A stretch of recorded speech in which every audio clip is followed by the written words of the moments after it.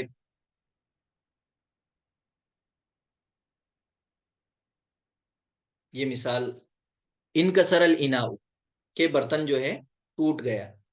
تو یہ سب جتنی بھی مثالیں فعل سے شروع ہو رہی ہیں، تو فعل سے شروع ہونے والی جو بھی مثالیں ہوں گی ان کو جو ہے ہم جملہ فعلیہ کہیں گے. اب بات آتی ہے اجزائے کلام کی. تو اجزائے کلام، یا مطلب ہم اس کو کلمہ کہہ لیں، یا اجزائے کلام کہہ لیں، یا اجزاء الجملہ المفیدہ کہہ لیں، بات ایک ہی ہے. تو عربی زبان کے اندر ہم نے پڑھا ہے کہ 3 ہی اجزائے کلام ہوتے ہیں، یعنی ایک اسم ہوتا ہے، ایک فعل ہوتا ہے، ایک حرف ہوتا ہے. ٹھیک ہے. تو کلمے کی 3 ہی اقسام عربی زبان کے اندر ذکر کی گئی ہیں: اسم، فعل اور حرف.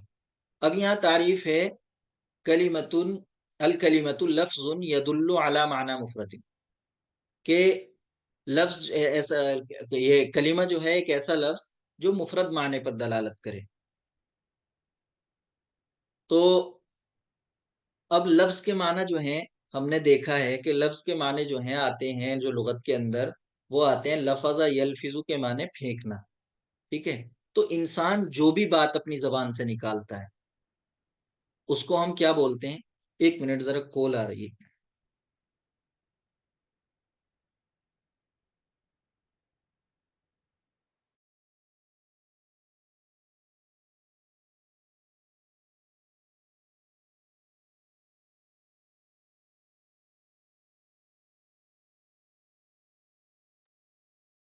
جی.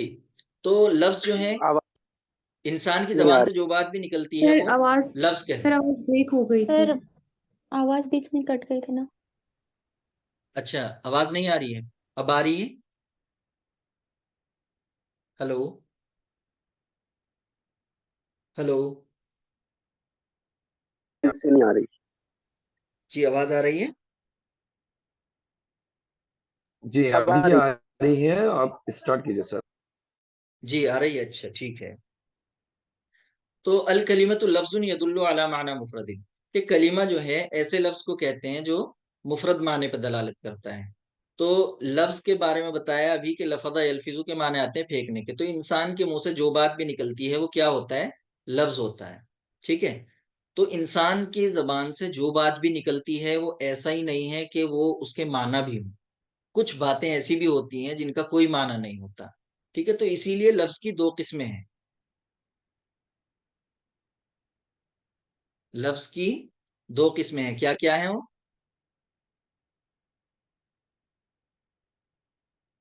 کسی کو معلوم ہے؟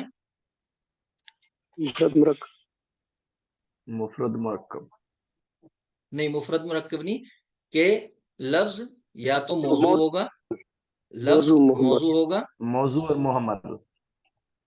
یا محمل ہوگا. ٹھیک ہے.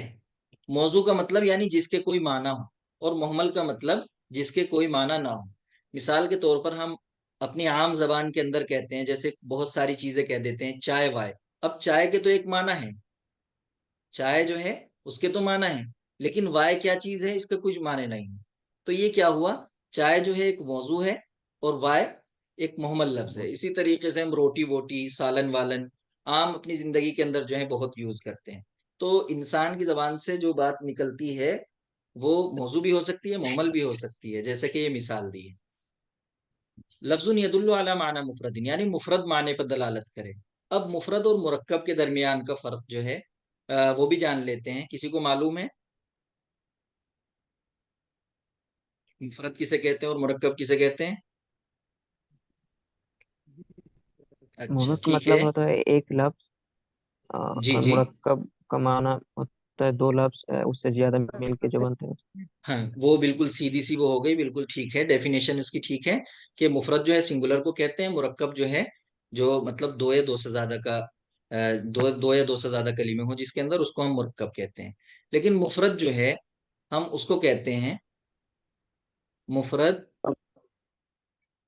یعنی جس کے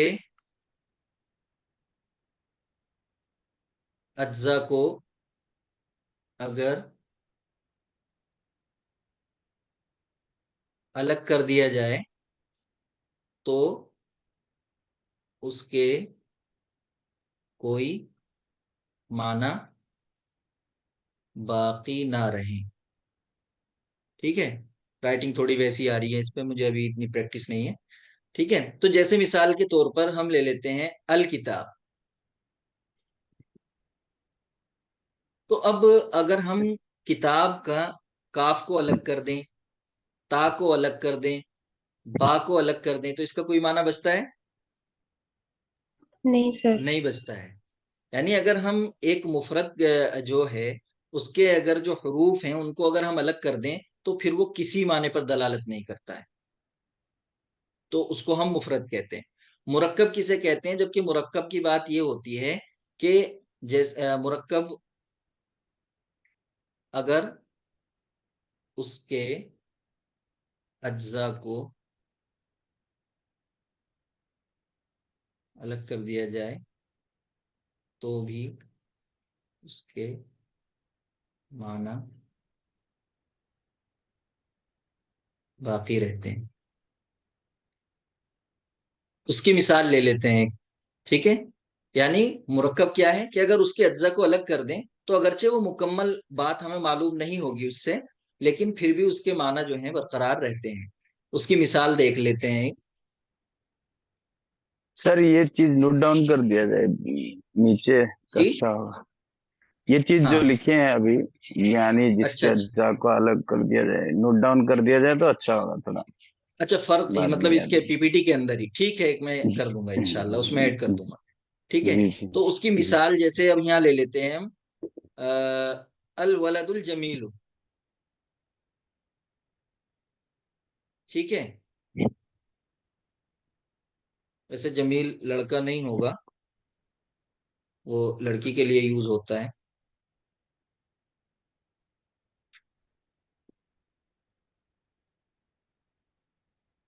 تو الولد الولد الزکی. الزکی. ٹھیک ہے، تو اب الولد الزکی جو کیا ہے؟ مرکب ہے، موصوف صفت، کیونکہ وہ بھی مرکب ہی ہوتا ہے، اگرچہ اس کے بھی مکمل معنی نہیں ہیں، لیکن ہم مرکب کی بات کر رہے ہیں بس. تو مرکب میں اب یہ دو ہیں، ایک الولد ہے اور ایک الزکی ہے. تو اگر ہم الولد کو الگ کر دیں اور الزکی کو الگ کر دیں تو بھی ان کے اپنے آپ میں ایک معنی بچتے ہیں. یعنی الولد اپنا ایک معنی رکھتا ہے اور الزکی جو ہے اس کے ایک اپنے معنی ہے انٹیلیجنٹ کے معنی میں. ٹھیک ہے، تو مرکب اس کو کہتے ہیں کہ اگر اس کے اجزاء کو الگ بھی کر دیا جائے تو اپنے آپ میں اس کے ایک معنی ہوتے ہیں، اگرچہ مکمل معنی نہیں ہوتے ہیں. ٹھیک ہے، سمجھ میں آ گئی بات؟ جی. جی. فرق سب کے اسی سمجھ میں آ گئی ہے؟ مرکب کی بھی دو قسمیں ہیں نا، توصیفی اور اضافی سے بھی. ہاں، مرکب کی اضافی. تو کل میں آپ کو جو ہے ایک کلاس لینی ہوگی اس کے لیے پورے، کیونکہ مرکب کی ہوں، جو ہے کافی قسمیں ہیں، ایک ہی نہیں ہوں. بلکہ اس کی جیسے مرکب توصیفی ہو گیا، مرکب اضافی ہو گیا، اسی طریقے سے جو مرکب اسنادی ہو گیا، مرکب مزجی ہاں ہو گیا. تو بہت ساری اقسام ہیں مرکب کی، ایک ہی نہیں. ٹھیک ہے، تو اب ہم دیکھ جی. لیتے ہیں کلمے کی اقسام. کلمے کی تین اقسام ہیں: اسم، فعل اور حرف. یعنی جو بھی کلمہ ہوگا عربی زبان کے اندر ان تینوں پر ہی مشتمل ہوگا، ان تین سے باہر نہیں ہوگا. ٹھیک ہے، تو اسم کی آپ تعریف جانتے ہیں کہ اسم اس کو کہتے ہیں جس کے بذات خود اپنے آپ میں ایک معنی ہوتے ہیں اور اس کے اندر کوئی زمانہ نہیں پایا جاتا. یعنی ہوا ما دل علی معنی فی نفسہ، یعنی اسم جو ہے وہ ہے جو دلالت کرے کسی معنی پر بذات خود، غیر مقترن بزمان، کسی زمانے سے ملے بغیر. یعنی اسم جو ہے اس کے بذات خود اپنے ایک معنی ہوتے ہیں. مثال کے طور پر ولدن ہے، اس کے ایک معنی ہے اپنے، اور ولد کے اندر کوئی زمانہ نہیں پایا جا رہا. اسی طریقے سے فعل کی بھی ڈیفینیشن ہے، فعل کے بھی اپنے معنی ہوتے ہیں، لیکن فرق کیا ہوتا ہے؟ اس کے اندر ایک زمانہ ہوتا ہے. جیسے یذهبو ہے، اس کے اندر اپنے معنی ہے جانے کے معنی میں، لیکن اس کے اندر زمانہ بھی ہے. دو زمانے پائے جاتے ہیں اس کے اندر، یا تو حال یا استقبال. ٹھیک ہے، مستقبل یعنی.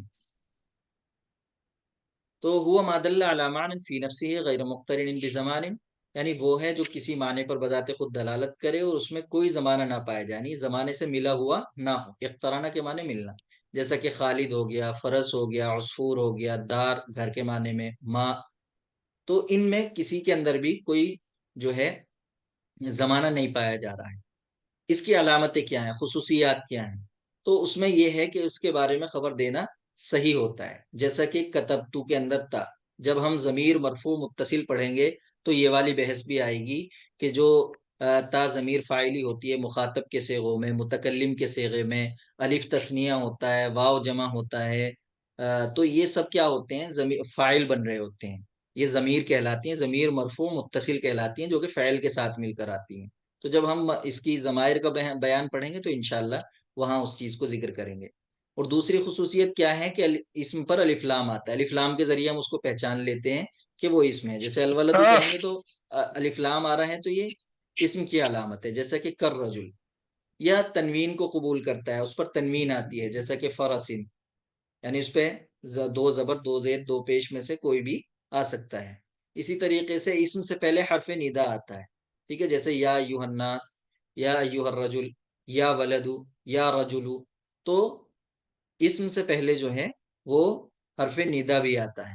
اسی طریقے سے اسم سے پہلے حرف جر آتا ہے، تو یہ اس کی خصوصیات ہو گئی اسم کی، کہ یہ جو ہے الف لام کو قبول کرتا ہے، تنوین کو قبول کرتا ہے، اس پر جو ہے حرف ندا داخل ہوتا ہے، اس پہ حرف جر داخل ہوتا ہے، یہ اس کی خصوصیات میں سے ہو گیا۔ فعل جو ہے ہوا ما دل علی معنی فی نفسہ، علی معنی فی نفسہ مقترن بزمان، ٹھیک ہے، کہ وہ ہے جو کسی معنی پر دلالت کرے فی نفسہ بذات خود، یعنی اپنے آپ میں اس کے ایک معنی ہو، مقترن بزمان، اور کسی زمانے کے ساتھ جو ہے ملا ہوا ہو، جیسا کہ ذہبا، اس کے اندر فعل ماضی پایا جا رہا ہے، ٹھیک ہے، گزشتہ زمانہ، یذہبو، اس کے اندر جو ہے دونوں زمانے پائے جا رہے ہیں، حال اور استقبال، اذہب، اس کے اندر جو ہے وہ مستقبل کے معنی پائے جاتے ہیں کہ جاؤ۔